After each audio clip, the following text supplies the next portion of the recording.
আজমল সাহেবৰ এটাই উদ্দেশ্য হ'ল যে কেনেকে তেওঁ হোজাইটো আৰবৰ কেপিটেল বনাব তাৰ উদ্দেশ্যলৈ কাম কৰি আছে। এটাৰ পিছত এটা স্কুল বনাই আছে। কাৰ মাটিত বনাই আছে? হিন্দুৰ মাটিত বনাই আছে। আপুনি যদি মাৰিয়াম স্কুলত যায়, মাৰিয়াম স্কুলত আগতে মই গৈছিলো এবাৰ, তেওঁলোকে গুণ্ডা বাহিনী পঠাই পেলাই মোক আক্ৰমণো কৰিছিলে, কিন্তু এতিয়াও সেই তেওঁলোকে মাটিটো সেইটো এৰি দিয়া নাই, এতিয়াও এৰি দিয়া নাই। আৰু তেনেকে হাজাৰ হাজাৰ লাখ বিঘা মাটি তেওঁলোকে এনেকে হিন্দুৰ পৰা কাঢ়ি লৈছে। 1992ৰ ৰাইটছ কোনো পাহৰিব নোৱাৰে।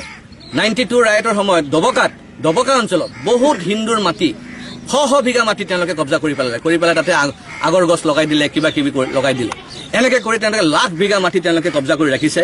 উদ্দেশ্য এটাই যে ইয়াতে তেওঁলোকে ল্যান্ড জিহাদ কৰি পেলাই কেনেকে মানে হোজাই চহৰটোক তেওঁলোকে আৰবৰ কেপিটেল বনাব আৰু এডুকেশ্যনৰ মাধ্যমত তেওঁলোকে কেনেকে এডুকেশ্যন জিহাদ কৰিব তাৰো পৰিকল্পনা চলি আছে। আপোনালোকে নাভাবিব যে সুপাৰ 40 আৰু সুপাৰ 80 আৰু সুপাৰ 90।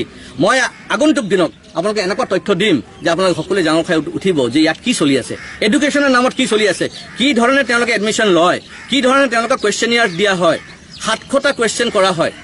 এটা মানে ষ্টুডেণ্টক 700 কুৱেশ্যন ৰখা হয়। কিয় জানে নাই? যে সেই কুৱেশ্যনটো যদি পাছ কৰে তেতিয়া এডমিশ্যন পাব, আৰু সেই 700 কুৱেশ্যন কেতিয়াও কোনো হিন্দু ল'ৰা ছোৱালী পাছ কৰিব নোৱাৰে। এই এজেণ্ডা লৈ তেওঁলোকে মানে এডুকেশ্যন জিহাদ চলাই আছে এই হোজাই অঞ্চলত। উদ্দেশ্য এটাই যে কেপিটেল